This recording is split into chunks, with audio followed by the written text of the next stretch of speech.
पहले बात करेंगे देहरादून से बड़ी खबर की, जहां कांग्रेस के सभी दिग्गज नेता आज जोशीमठ जाएंगे। ये बड़ी खबर है।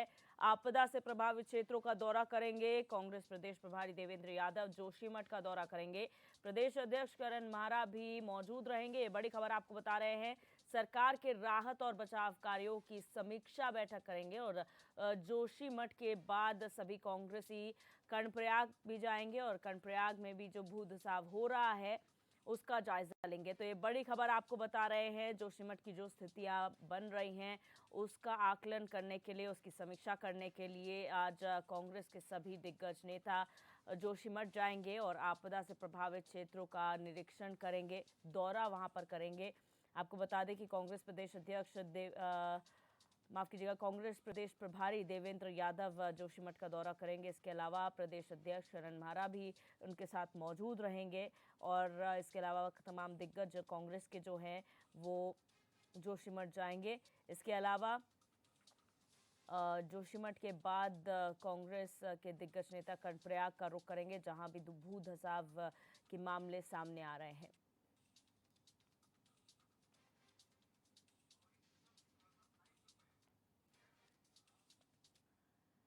और हमारे संवाददाता रोहित विक्रम सिंह हमारे साथ न्यूज रूम से लाइव जुड़ चुके हैं इसी खबर पर। रोहित, कांग्रेस का डेलीगेशन जो है, दिग्गज नेता हैं, वो जोशीमठ का रुख करने वाले हैं, क्या कार्यक्रम उनके रहेंगे?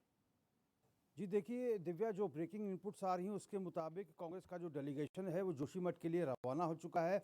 चौपर से तमाम दिग्गज कांग्रेस के नेता जो है जोशीमठ के लिए रवाना हो चुके हैं। गौचर तक वो चौपर से पहुंचेंगे और उसके बाद सड़क मार्ग से सभी नेता जोशीमठ पहुंचेंगे।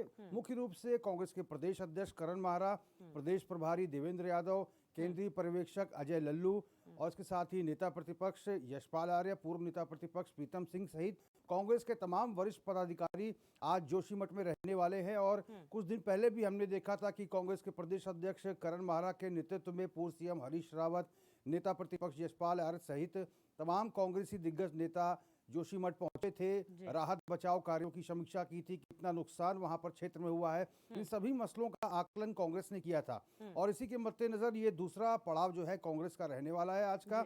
और संभवतः जो हमने बीते रोज कांग्रेस के प्रदेश अध्यक्ष करण माहरा से बातचीत की थी तो उन्होंने ये भी कहा था कि चूंकि अब प्रदेश के अलग अलग क्षेत्रों से भूमि कटाव व भूमि धसाव के जो खबरें आ रही हैं, चाहे वो कर्णप्रयाग की बात करें, उत्तरकाशी की बात करें, टिहरी की अगर हम बात करें, इन तमाम क्षेत्रों में भूमि धसाव और भूमि कटाव जैसे जोशीमठ में हो रहे हैं, इसी प्रकार से इन क्षेत्रों में भी ये समस्याएं आ रही हैं। तो उन्होंने कहा था कि कर्णप्रयाग का भी दौरा संभावित हो सकता है, तो लिहाजा ये तमाम कांग्रेसी दिग्गज नेता वहां पर मौजूद होने वाले हैं। और इसके साथ ही दिव्या, हमने देखा था कि जब पहली दफा कांग्रेस का जो डेलीगेशन जोशीमठ गया था उसके बाद कांग्रेस के प्रदेश अध्यक्ष करण माहरा के नेतृत्व में मुख्यमंत्री आवास कूच किया गया था, जहां पर पुलिस ने उन्हें रोक दिया था, जिसके बाद समय शाम का मिला। उसके बाद कांग्रेस के प्रदेश अध्यक्ष करण माहरा, पूर्व नेता प्रतिपक्ष प्रीतम सिंह, नेता प्रतिपक्ष यशपाल आर्य, पूर्व सीएम हरीश रावत, ये तमाम दिग्गज नेता मुख्यमंत्री से मिले थे और 7 बिंदुओं पर जोशीमठ में सरकार को काम करने की बात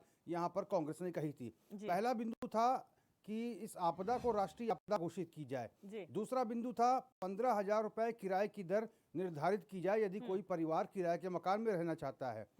तीसरा बिंदु था कि लोहारी नागपाल, पैरामेरी, भैरव घाटी, ये तमाम जल विद्युत परियोजनाएं जो यूपीए के शासनकाल में शुरू हुई थी और 2010 में तत्कालीन यूपीए की केंद्र सरकार ने इस पर प्रतिबंध लगा दिया था, लिहाजा जो सुरंगें खोदी गई थी उनको भरने का जो है सरकार को प्रस्ताव दिया था। और इसके साथ ही कर्णप्रयाग से ऋषिकेश तक जो रेल लाइन का काम चल रहा है, चूंकि कर्णप्रयाग में भी भूमि धसाव और भूमि कटाव की खबरें आ रही हैं, तो इस पर प्रतिबंध लगाने की बात यहां पर कांग्रेस ने कही थी।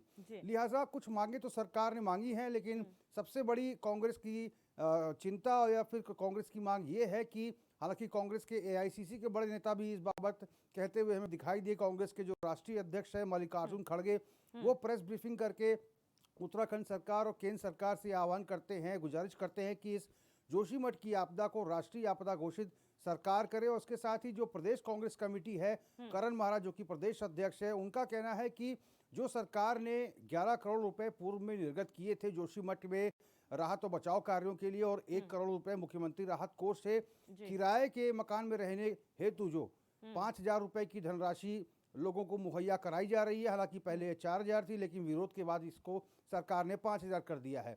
अब इस धनराशि को बढ़ाकर 15,000 करने की बात कांग्रेस कर रही है। हालांकि इस धनराशि पर अभी कोई निर्णय नहीं लिया गया है। और इसके साथ ही सरकार ने कुछ समय बाद 45 करोड़ रुपए की धनराशि जो है जोशीमठ में आपदा और राहत बचाव के कार्यों के लिए निर्गत की, जिसमें 1.5 लाख रुपए प्रत्येक परिवार को पुनर्वास के लिए सरकार के द्वारा फौरी तौर पर राहत पहुंचाई जा रही है।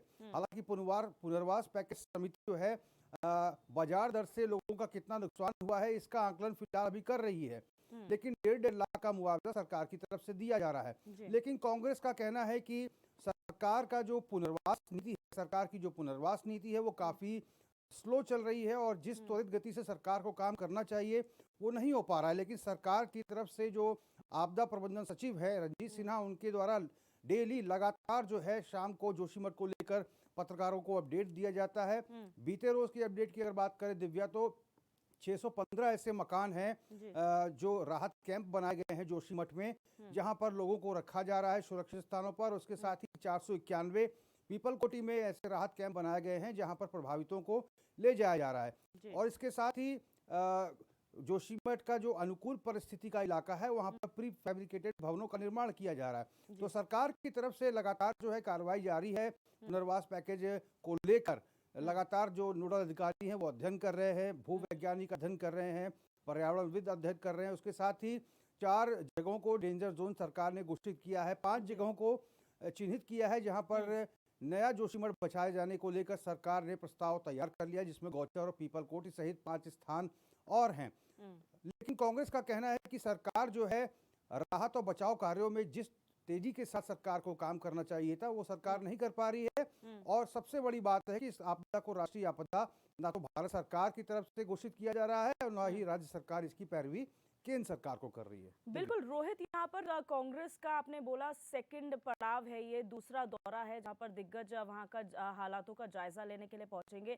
हमने ये भी सुना था कि कांग्रेस मांग कर रही है वन टाइम सेटलमेंट की, कि आप वन टाइम सेटलमेंट दे दीजिए लोगों को। लेकिन कुछ लोगों का ये कहना है जो मूल निवासी है वहाँ के, कि आप अगर वन टाइम सेटलमेंट अभी दे देंगे तो अगर, क्योंकि सिस्मिकली एक्टिव एरिया है जोशीमठ, तो वहां पर अगर भविष्य में कभी आपदा आती है तो फिर सरकार ये कहेगी हमने तो आपको एक वन टाइम सेटलमेंट दे दिया है, अब हमारा कोई मतलब नहीं है। तो लोगों का कहना है कि सरकार जो कर रही है वो ठीक कर रही है, लेकिन थोड़ा त्वरित गति से जो है राहत बचाव कार्य किया जाए।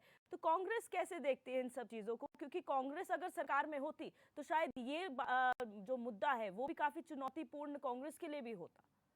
दिव्या देखिए, अगर बीजेपी की बात करें तो बीजेपी के समक्ष जो है अनुकूल परिस्थितियां हैं। केंद्र में भारतीय जनता पार्टी की सरकार है और राज्य में भी भारतीय जनता पार्टी की सरकार है। लिहाजा मुख्यमंत्री पुष्कर सिंह धामी ने बीते रोज गृह मंत्री अमित शाह से भी मुलाकात की और जोशीमठ में जो नुकसान हुआ है उन तमाम नुकसान का ब्यौरा जो है गृह मंत्री अमित शाह को दिया है। और राहत पैकेज को लेकर केंद्र को प्रस्ताव जल्द ही मुख्यमंत्री के स्तर से भेजा जाएगा, सरकार के स्तर से भेजा जाएगा। गृह मंत्री अमित शाह ने भी आश्वस्त किया है कि जोशीमठ के पुनर्वास के लिए, आपदा राहत बचाव के लिए राज्य सरकार को केंद्र सरकार हर संभव मदद मुहैया कराएगी। लेकिन यहाँ पर दिव्या सबसे बड़ी बात यह है कि 2024 में लोकसभा के चुनाव होने हैं और कांग्रेस ने एक अपना जो अभियान है हाथ से हाथ मिलाओ अभियान, इसका जो खाका है बीते रोज कांग्रेस के प्रदेश मुख्यालय में खींच दिया है। 26 जनवरी से लेकर 26 मार्च तक ये अभियान रहेगा और इस अभियान में जोशीमठ आपदा, कर्णप्रयाग में जो भूधसाव हो रहा है, उत्तरकाशी, टिहरी और समस्त क्षेत्रों में जो भूधसाव हो रहा है और सरकार की जो कार्य प्रणाली है इसको लेकर भी सरकार को घेरने की रणनीति तैयार हो रही है। लिहाजा आज का दौरा जो है वो संभावित है कि चूंकि पहले दौरे के बाद कांग्रेस का डेलीगेशन मुख्यमंत्री से मिलने गया, 7 बिंदुओं का मांग पत्र सौंपा गया, तो आज के समीक्षा को लेकर भी कांग्रेस सरकार पर हमला हो सकती है। हालांकि सरकार की तरफ से कहा जा रहा है कि हम जो भी राहत बचाव और जो भी जोशीमठ के लोगों के लिए कार्य करने हैं हमारी तरफ से किए जा रहे हैं। लेकिन कांग्रेस का ये जो डेलीगेशन गया है तो निश्चित तौर पर अब वो देहरादून लौट कर आएगा तो इस पे राजनीति होना संभव है। बिल्कुल रोहित, बहुत शुक्रिया हमारे साथ जुड़ने के लिए और तमाम जानकारी साझा करने के लिए।